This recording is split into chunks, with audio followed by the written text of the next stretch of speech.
వాడొకడున్నాడు, హైదరాబాద్ అన్నా నీ బాబుదేనా అని అడిగిండు వాడు. వానికి చెప్తున్నా, హైదరాబాద్ నీ బాబుదే, ఆ బాబు నేనే రా నా కొడక. 400-800 పేమెంట్ల కోసం అయితే రాండి. ఆర్టిస్ట్గా ఇక్కడ ఎవరు ఎదగనీరు.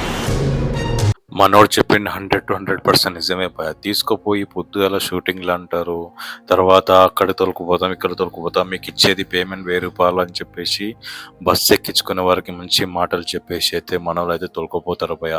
తొలుకుపోయినాక ఆడ ఎండలా నిలబడాలంటే ఎండలా నిలబడాలి, వానలా నిలబడాలంటే వానలా నిలబడాలి, బుర్జల పడాలంటే బుర్జల పడాలి. సరే భయ, అదేందో మన మన స్క్రీన్ మీద మనం చూసుకుందాం అని చెప్పేసి కష్టపడితే తర్వాత వాళ్ళు వచ్చినాక ఈవినింగ్ వచ్చినాక 400 చేతిలో పెట్టేసి లేదు తొలుకోపోయినందుకు కమిషన్ అని చెప్పేసి వీళ్ళు మధ్యలో ఉన్నట్లు బాగా తింటున్నారు భయ. ఎందుకంటే ఒక కార్మికుడికి అసలు ఆ వాల్యూ ఇస్తలేరు భయ. వీళ్ళు సినిమా జూనియర్ ఆర్టిస్టులు అంటే లెక్క లేకుండా అయిపోయింది. ఎందుకంటే ఆల్రెడీ చిరంజీవి గారు అయితే చెప్పారు భయ, జూనియర్ ఆర్టిస్టులు అయితే పట్టించుకోవాలి, జూనియర్ ఆర్టిస్టులు లేకపోతే సినిమాలు తీయలేదు అని చెప్పేసి వాళ్ళకి ఏదో ఒకటి సాయం చేయాలని చెప్పేసి చిరంజీవి గారు ఆల్రెడీ చెప్పడం అయితే జరిగింది. కానీ వీళ్ళు మాత్రం దేకుతలేరు భయ. అసలు అట్లా అంటే కుక్కలాగానే హీనం అయితే చూస్తున్నారు జూనియర్ ఆర్టిస్టులు అయితే. మీరు కూడా ఇప్పటికైనా కోలుకోండి జూనియర్ ఆర్టిస్టులు. ఎందుకంటే కొంచెం గట్టిగా మాట్లాడండి, అవసరం పడితే ధర్నా కూడా చేద్దాం. ఎందుకంటే ఇలాంటి సమస్యల కొరకు అయితే ఖచ్చితంగా ధర్నా చేసి ఒకరోజు అందరు కలిసి మీరు ధర్నా చేసి ఎందుకు షూటింగ్స్ ఎందుకు ఆగిపోవు, షూటింగ్లు ఎందుకు మొత్తం ఆగిపోవు, అసలు ఇలాంటి మైండ్ సెట్ ఎందుకు రాలేదు మీ అందరికీ? ఇలాంటి ఒక్కసారి ట్రై చేసి చూడండి, ఖచ్చితంగా అయితే దీనికి ప్రాబ్లం సాల్వ్ అవుతుంది. మీకు 400 కాదు, డైలీ పేమెంట్ అయితే దొరుకుతుంది. అప్పట్లో వాళ్ళు రవితేజ వాళ్ళు అక్కడ అంతా ఉన్నది, సినిమా ఇండస్ట్రీలో పోయింది వాళ్ళు ఈ నుంచే మనకు.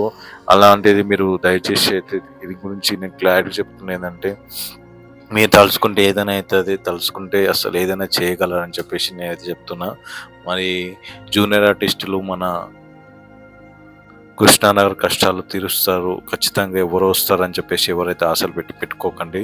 మన కష్టాలు మనం తీపించుకోవాలంటే ఖచ్చితంగా ధర్నా చేసి ఏదో ఒకటి చేసి అయితే మనం అయితే ఆ ప్రాబ్లం అయితే సాల్వ్ చేసుకోవాలి. ఎందుకంటే 400-300 కాలం అయితే ఏముంది భయ, ఏమొస్తుంది భయ? రాత్రి తిని అనుకుంటే 2 కోటర్కి అయితే వెళ్ళిపోతాయి. ఇంట్లో పిల్లలు ఏం పోషిస్తావు, పెద్దలని ఏం పోషిస్తావు భయ చెప్పు నువ్వు? ఇలాంటి మైండ్ సెట్ కొంచెం మైండ్లో పెట్టుకొని తెచ్చుకొని ఇలాంటి వీడియోస్ 10 మందికి షేర్ చేయి.